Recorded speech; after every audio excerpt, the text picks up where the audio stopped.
My favorite segment of the night was the Inner Circle one right Shocking. here. And it's fun as the resident Inner Circle Mark.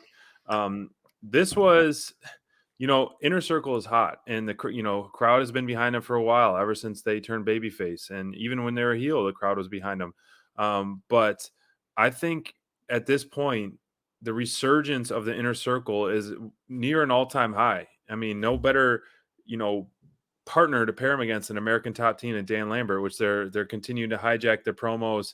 The ultimate scumbag Dan Lambert, and Fat the face gift of, dipshit. yeah, that's right. And Chris Jericho just doing absolutely gold stuff, gold promo after gold promo. That pairing is incredible, and in this segment, it had me laughing, it had me cheering. I was Reminds you of loving those this stuff. old school Stephanie McMahon promos that he would be cutting back in the day. I was ready for him to call Paige Van Zandt a trash bag hoe. It was just he was on point, absolutely hilarious as always. He totally. I mean, this touched on social, because if you look at Paige's social, where she was doing selfies and all that stuff, and then he tied it all in. But I was just like, oh my gosh. But Santana kicking things off, I love that. I love that Sammy was getting tons of chants, tons of love from the crowd, and I think he was kind of blown away with that as well. So which is really great. And the Inner Circle chant, that's one we haven't heard that often recently, and we're getting it, and that's just showing how over the Inner Circle is right now. And they're 0-2 against American Top Team, but I think once they're reunited, with Santana and Ortiz, things are about to change quickly.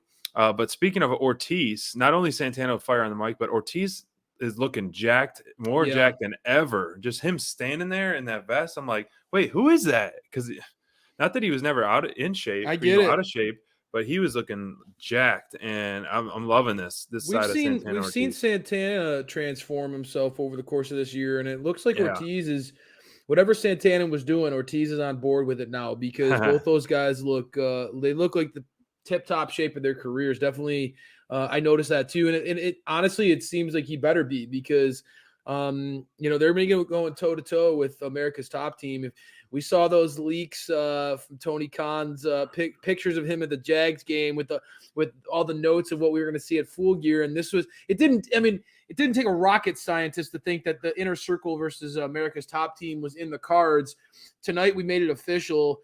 Jericho called them out, and it looks like it's going to be a 5-on-5 matchup.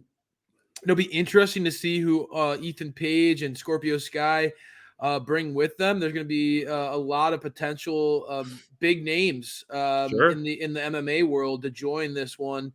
And I think the Inner Circle is going to be pushed in a very different way than what they were pushed against the Pinnacle. Pinnacle has a lot, obviously MJF is a master schemer, a master manipulator. And they were going against guys who were very much their equals.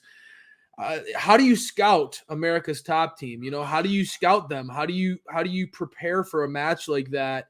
Obviously, we've got to see Ethan Page and Scorpio Sky do some great things over the course of this year, but I think there's a wild card. Going to definitely be an interesting matchup, and I think it could get really physical. I think the Inner Circle welcomes that. As you, as the diehard Inner Circle Mark, you have to be wondering what kind of brutality and violence they're going to have to stoop to in order to beat some legitimate badasses.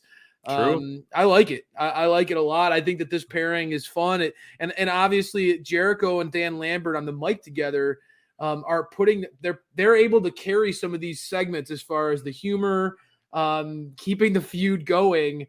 Although Dan Lambert digs at Jake Hager, I was just left like, what is he talking about? Making fun of Jericho making fun of Hager because of his head size.